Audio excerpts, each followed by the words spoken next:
Hello, you wonderful people, and welcome to another episode of Not Too Comic Book. This being a show we're talking about TV shows that are adaptations of comic books. For today's episode, I'm going to talk about The Penguin Season 1, Episode 3. A lot of really interesting things went down in this episode, so let's break it down.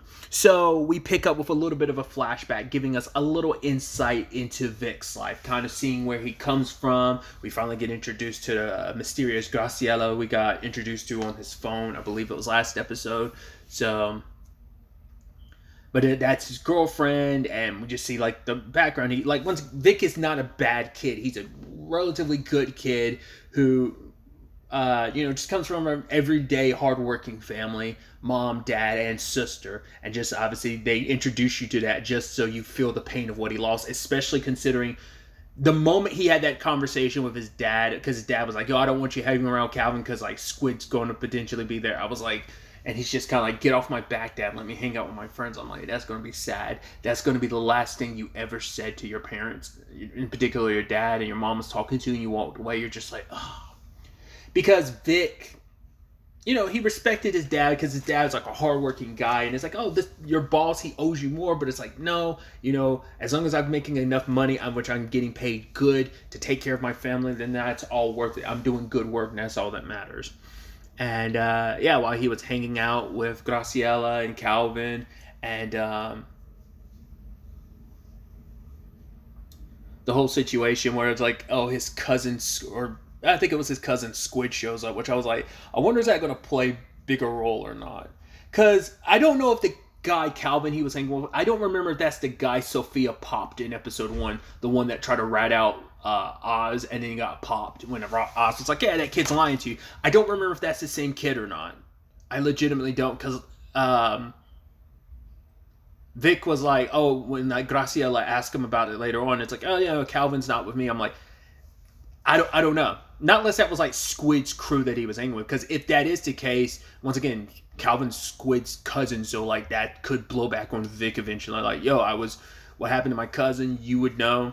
I just feel like the Squid of it all, like that wasn't just introduced for nothing. Like, it seems like he's a bad guy, and so I'm assuming Vic's gonna cross paths with him eventually. Maybe not. I don't know. We'll have to see on that. But maybe that will just end up being nothing. But it feels like that's too specific of a thing that it feels like that. Like I said, I just can't remember if the actor who is Calvin is the same dude that got popped by Sophie. I think it might be the same kid, but I don't remember.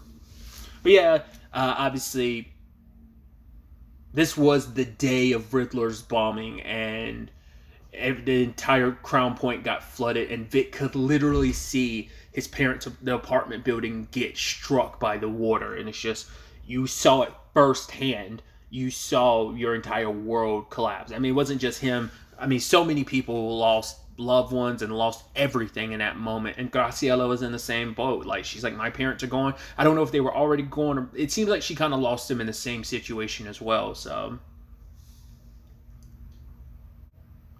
and that ends up being this intrinsic element to this episode where Vic is kind of torn between who he was before all this, who he wants to be, who he believes he should be, and who he believes his father would want him to be. And he's kind of torn between that, where it's like, yeah, I'm a good guy who got mixed up in some bad stuff, but it's like, have I done anything bad necessarily? I mean, at this point, he hadn't killed anyone. It's like, well, the worst thing I've done is I chopped off a dude's finger, and I made a car crash into something. That's it. I haven't killed anyone, so that's the most. And I buried some dead bodies. That's about it. Like, I haven't done anything extremely bad. So I think, especially in Vic's mind, it's like, well, I was about to say he thinks he could get out of this, but it's like, no, he can't. He feels like he's stuck, which creates such an interesting conundrum.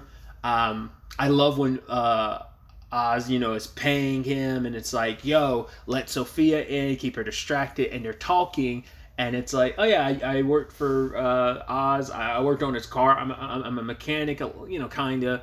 And it's like, oh, did Oz tell you that he used to be my driver? And Vic was like, no. She's like, no, I'm not surprised. And even later on, kind of rubbing it a little in Oz's face, being like, oh, just the two of us. You'll drive me around, just like old times. It's like, yeah, kind of trying to put Oz in his place, considering their history and everything. But either way, Vic ends up telling Graciela to come over and hang out, because she's been worried about him. It's like, you disappeared. I didn't know what was going on. Also, really quickly, I love that they played Switch by Black. I was like, oh, I love that song. It's probably like the first song by Black I ever heard. I was like, oh, it's such a damn good song. I mean, he's so ridiculously good. If you've never listened to anything by Black, I would highly recommend you check him out. Instead of a B, it is a number 6. So in case you're looking him up, but kind of he blends rap and R&B, but he's so good. But that song in particular, I'm like, oh, I love that song so much. But either way, I was like, oh man, good on you for getting the licensing for that song in particular.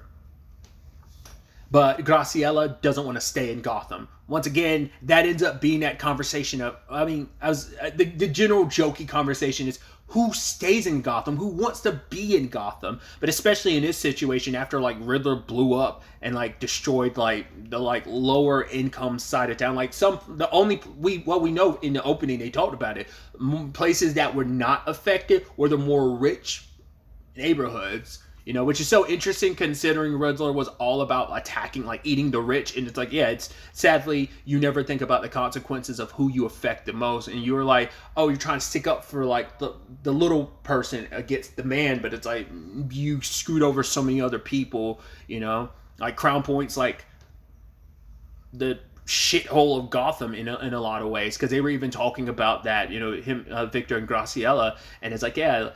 Because it's like, yeah, if we lived in that rich side of Gotham, we'd be looking over here and like, oh, Crown Point's a shithole. So it's like, yeah, no, like, of course, when you've lost everything, you have nothing tying you to this place. So she wants to leave. And in fact, she's actually considering like Victor should go with her. But he's like, I can't. I've seen stuff. I've done stuff for this guy. He won't let me go. And it's like, that's extra reason for you to go. So she's like, I'll get you an extra ticket. Like, we can go. And he's like, all right, because he was scared. Because he's like, yeah, Oz will probably kill me if I leave. It's like, and he probably would. But once again, I even love when he's in the car rehearsing the whole situation of like, yo, Oz, like I'm no rat. I never say anything, and he's just like, yeah, he's gonna kill me. Oz is gonna kill me. Because to be fair, Oz has a short temper. It's like when things don't go his way, he does get pissy. I did love the situation with the cop. I was like so curious how Vic was gonna handle it. It was pretty smooth. Of like, he's like, "Oh, kid, like you having this much money?" He's like, "What money? I don't have any money." He's like, "Oh, I guess you don't, huh?" Which I love that Oz praises him for it later on because he's like, "Oh, that's so dope." He's like, yeah, oh, you handled yourself well, kid. That's just the price of doing business. But you handled yourself. That was the best way to kind of approach that situation. So, I mean, it kind of goes into what Oz was saying of like, you just kind of, gotta think on your feet and just kind of go with the flow of things and kind of maneuver your way through it. And he, didn't initially start off by bribing the dude, but it's like, yeah, you found yourself in that situation, so you took advantage of it and kind of followed through. Which I thought was interesting that Vic and Oz ended up talking about their families, and well, more so like Victor talks about his family and where he comes from, and it's like, and he's telling Oz is telling him like, oh, your dad would be proud of you. He talks about just like the world being what it is. It's just like this world isn't built for you to live a fair life. You could work your entire life and kind of have nothing at the end of it. It's like this world screws you over, for being honest. So you kind of have to take what you want from this world. Obviously we've met Oz's mom, but we don't know anything about his dad. Whether his dad just wasn't in his life, did his dad die when he was young, like what happened on that front.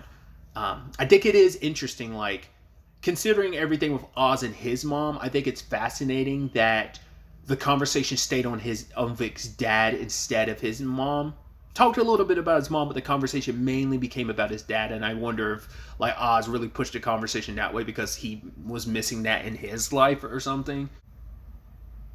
Later on, he plays the role of Bagman, and I thought that was a powerful moment when he's in the club and he's like having a PTSD moment where he's just getting a little overwhelmed because it's like Graciela's hitting him up about like, oh, you're gonna make it to the bus stop, and now like once again, it's that moment where he's just so divided between what he wants, especially because Roxy's like, oh, come dance with me. So it's like both sides of the life of like once again who he wants to be, who he thinks he should be, who he's going to be. It's all tugging him in different directions, and it just becomes so overwhelming. Just that moment in the club, I thought that was so beautifully done too, where it's just like half the club is still there and the other half is just like transformed into that rooftop when he's watching the explosions, and then him falling on the ground after he drops the drugs, and then like they're shaking on the ground, like the ground was the gravel was shaking from the explosions and the rush of the water. And I was like, I thought that was so beautifully done.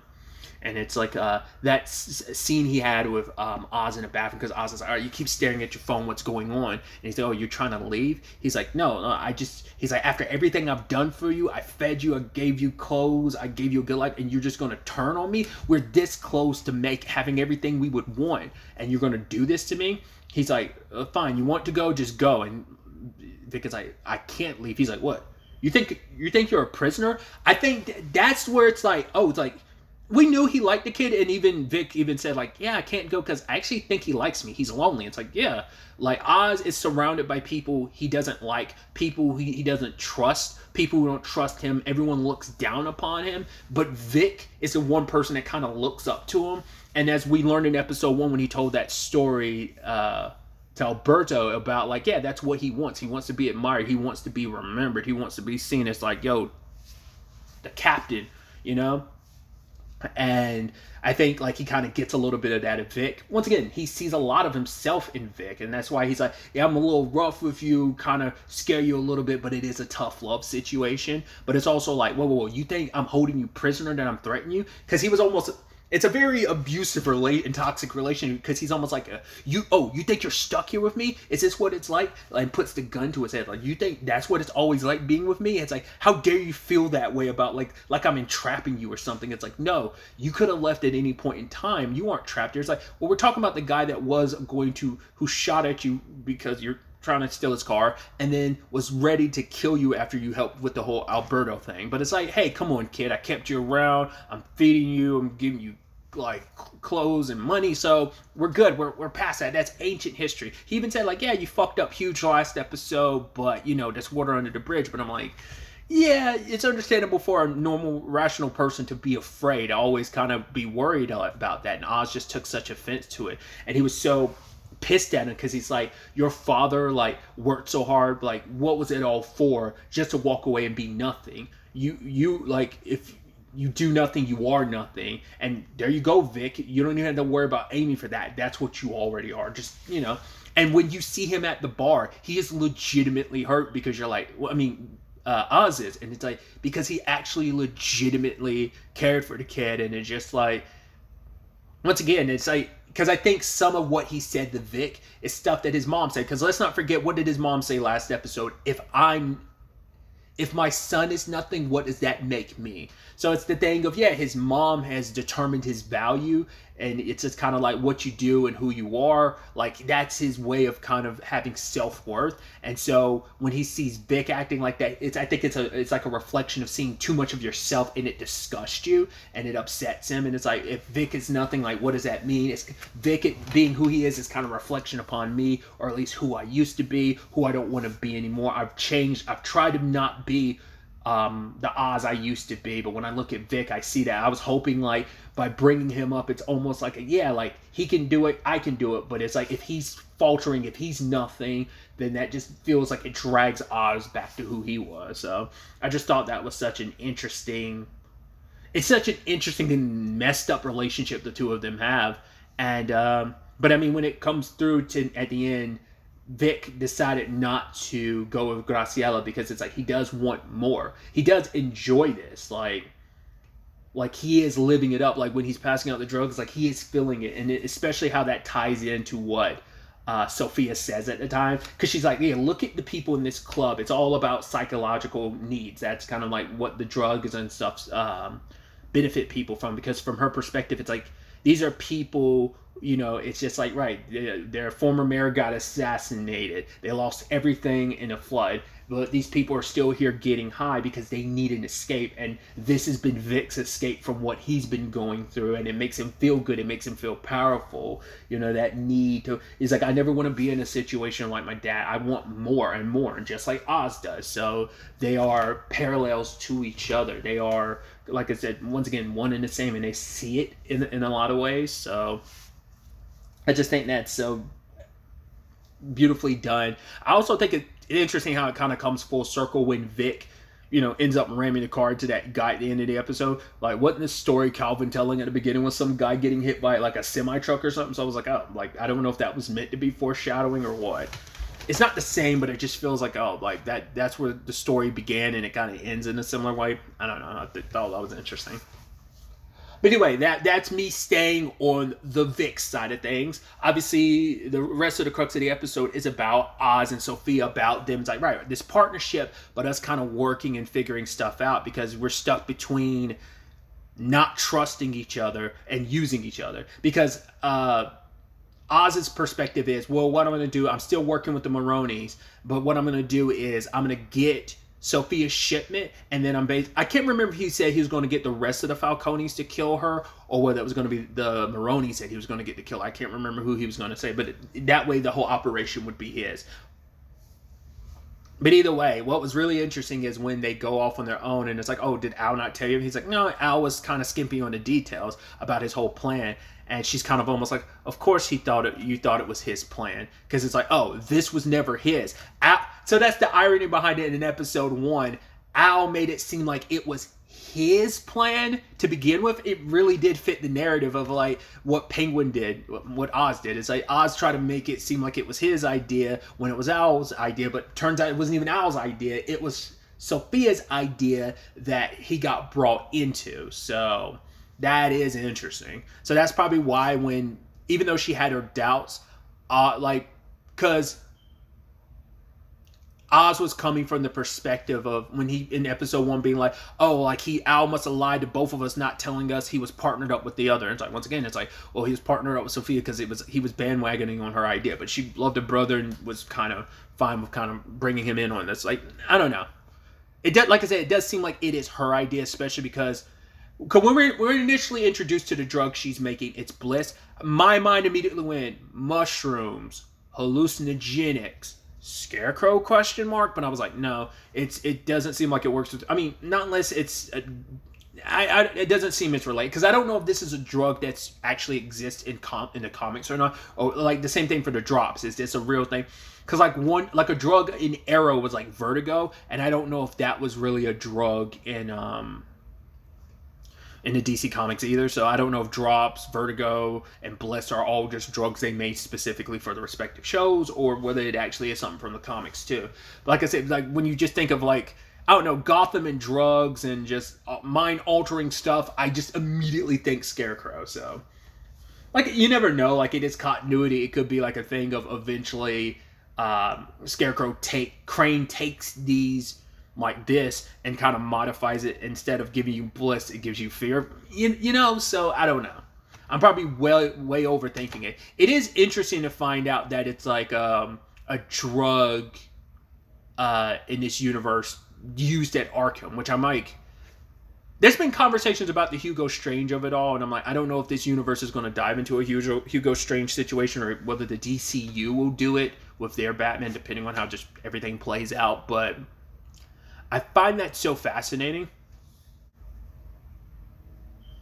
But yeah, like Sophia making that point about like, yeah, that they hook you on Bliss because it makes you more cooperative and kind of like numbs you. Once again, it's an escape. And I think that's kind of interesting. Like Sophia speaking from experience when she was talking about like, oh, what people need an escape. It's like, well, she understands because she was trying to escape her circumstances, and it was kind of forced on her. So it's just there's an interesting element of, as she says, like taking her trauma and literally selling it to Gotham, because she's selling it to Zhao by saying like, oh, I understand better than anyone by using my trauma as a business opportunity. It's kind of wild and interesting. So. But I love that. So first they had to meet with, what was his name again? I'm blanking on it. Link is a guy they meet first, but like Sophia was like, no, we got to meet with Zhao because he's the die low. It's like, well, we don't have a connect to Jane. You have me, I have Link, so we got to make this work. Which Link was like, yo, you owe me money for that cigarette situation. And it's like, come on, you think I show up empty-handed? Yo, it's like, I'm here with Sophia. Like, all right, let's make a business opportunity. We're selling Bliss. And I love that it's like Oz is so good at his bullshit, being like, "Yo, we're not in this alone. You think we'd come at this alone? No, we got backing from the family. Who indeed? Johnny VIDS, which is so interesting considering he was talking all kinds of shit to Sophia like just a scene before, being like, "Yo, take the ticket to Italy, or I'm gonna tell people that's where you did go," which is so interesting considering like, wow, well, first and foremost, that's family because we find out Johnny is her mom's cousin. So I'm like, that's family. Like, you gonna talk to fam like that? It's kind of all kinds of effed up. But also, it's like, yeah, like more direct blood is Luca, and you think he'd be okay. But once again, he'd probably be able to lie and just be like, "Oh, if something happens to Sophia, we're gonna lie and say she's in Italy, and even if you find out, like, you'll never know I had something to do with it. Like, gave her the ticket and everything. Oh, she didn't show up in Italy. Whoops." So, and I think it's also the thing of Luca probably won't be too concerned because it's like, as long as she's around, she's always going to be a threat to his position in organization, but also probably not because everyone looks at her as the sociopath of like, yeah, she's the psycho. She's the hanged man. So who cares? She has no real power. This isn't her business, as Johnny keeps stressing. So it's like, yeah, you got 2 days to get out of here. So it's like, yeah. But getting back to the point, I love that Oz is on his bullshit and Sophia rides the wave and is like, yeah, and kind of rides the wave of his bullshit. And I love Oz being like, see, look like you're having fun. But it's like, how do we make this work? Like, Johnny's not going to work with us willingly. So I was curious because especially considering like the dirt Oz had on Johnny. I mean, he's still aware of it. He just doesn't have the evidence of it like he did because he gave that to Nadia last episode, you know, so that kind of screws you in this department. But once again, you still have the knowledge of it. So he goes to Tina, Luca's wife, honey traps Johnny, and catches him with his pants down. And so it's a situation of you kind of have to do this thing for us, you know. But then like Johnny runs his mouth because he's like, yeah, you're calling Oz the Penguin. It's like, you're kind of nobody. It's like, yeah, Falcone took pity on you, but like Carmine never respected you. No one does. Everyone makes fun. It's like, oh, look at Sophia. She doesn't. It's like, how can you work with the guy that sold you out? You know, it's like all this. And then Oz got pissed. And I love that the dialogue is like him saying like, oh, like, you think you can talk to Sophia? Like, he's making it seem like it's more about Sophia. It's not. He popped off because it was him. I was like, are you really about to kill Johnny? Because that's going to be a whole headache. But we couldn't. I was like, you thought you would have learned from your mistake of killing Alberto and the shitstorm that created. It's also interesting too because it's like it does work out for him because it's like because he decided to frame Castillo because it wouldn't have been as easy to frame Johnny if he without the jewels in the car, so it didn't help sell the story, which is also interesting too considering Sophia used those as like payment or whatever for like the Bliss situation, like getting her hands on it and stuff, or whatever Marco and his people are like fully doing for her. I don't fully remember. Like they're transporting some of the Bliss or whatever or stuff from Arkham, like sneaking it out for her or something like that. So just interesting how everything kind of plays into itself and plays a bigger role of like, well, it served one purpose and now it's serving another purpose. So it's like, yeah, Johnny didn't go down for the Alberto murder. Castillo did and got killed, but Johnny's still in play for you to manipulate him, which you still have that leverage over him now. We'll see how long that lasts. It at least helps Sophia and Oz keeping him in check for now, but we'll see how long that lasts. But the point that Johnny brought up did stick with Sophia, which she even said, like, nah, even if it wasn't for Johnny, like, I didn't need him. Like, everything he told me stuff I already knew, but it's like, did selling me out give you all that you wanted? And he ultimately admits later on, he's like, yeah, it did. He's like, the fact of the matter is someone like me can have all that I did. So yes, it was worth it. Like, I got my own operation. I run the drops. Like, I have the life that I lived. And it's like, yeah, so at the end of the day, it all was worth it. But I still am sorry for what I did because, like, they had some kind of bond. And I guess, like, in a family that, because there's a lot of commonality between them. Once again, Oz is seen as someone who no one respects and looks down upon. Even before the hangman situation, Sophia was in the same boat. Like, no one looked at her, because we don't really know. And I think the show will cover it a little bit because apparently there's going to be some Carmine stuff. But we'll see how that plays out, and because it's supposed to be like maybe like flashback stuff, so maybe we'll get some more context to their relationship. But Oz claims like he's like, I didn't know, like out of it, like, yeah, I figured he'd deal with you once I told him, but I wasn't expecting him to ship you off to Arkham. Like, come on, your own flesh and blood. But it did seem like everything Oz was saying in that moment, it is kind of that. I think Sophia kind of appreciated the honesty, considering like there's so much bullshit around her. But now it's like, how do I trust you going forward? I just don't know how to do that. And it's like, well, let me show you. And I was like, okay, seems like you're in a better place, which is so interesting considering like Oz is still trying to fuck you over. But then lo and behold, Nadia shows up. I was like, oh, cool. And she's like, oh, you think you could get away with this? Like, we've been watching you, Oz, after you screwed us over. And I'm like, oh shit, is Sophia's here hearing all this? Luckily Vic came through, but he ended up getting away with just Oz, because Oz was like, yo, get out of here. It's like, yo, we're really in it now. And Vic's kind of stuck his flag in the ground. Like, once again, not only did he come back, but now, once again, you're neck deep in this. Like, you just spilled some blood yourself. So interesting, too, because, like, Sophia had made this whole point about Oz never, it's like, you're not a made man. You're not, you try to be a cop, but it's like, you're not a made man. Like, you never... Like, I don't know if that... I guess in my head, like, when I hear made man, I assume that's supposed to be like, right, you've never killed anyone, which he has. He's killed Alberto, but I'm like, is Alberto the only person he's killed? I mean, he got Castillo killed. Oh, no, because I forgot, he also killed Irvine last episode as well, too. So it's like, well, that's 2 bodies under his belt that no one knows about. But made man is just kind of been like, yo, you're recognized. But I think it is supposed to be like you kill people to become a made man, but maybe I'm misunderstanding. Either way, putting all that aside, I just wasn't... it's kind of interesting now because, like I said, Vic is neck deep in it now because he did that. But yeah, you left Sophia behind, and because Nadia's still alive, so I'm like, interesting what's going to happen on that front, because Nadia's going to be talking to Sophia, and they're going to keep her captive, and it's going to be like, yo, we have a bargaining chip now. I mean, they probably could kill Sophia, but I don't see them doing it. I could also see it just being a situation of Sophia got away on her own, and she comes after Oz being like, yo, what did you do? You left me behind. And it's like, well, just when he was talking about trust. I don't know. It's going to be interesting to see how that plays out next episode. I'm so curious to see what the aftermath of that ends up being, because there's multiple directions in that could go. Like I said, Sophia being like, yo, I heard a little bit of what Nadia was saying. What was she talking about? What's going on there? And it's like, well, we know that Oz has fucked the Maronis over in the past, so he could always, silver tongue his way out of that situation and just be like, oh, that's old business, yada, yada, yada. Or Nadia could keep Sophia as leverage. I don't know if she'd do that. You were ready to pop both her and Oz in that moment, so I don't know. So it's more likely that she just happened to get away, but if she finds out the truth,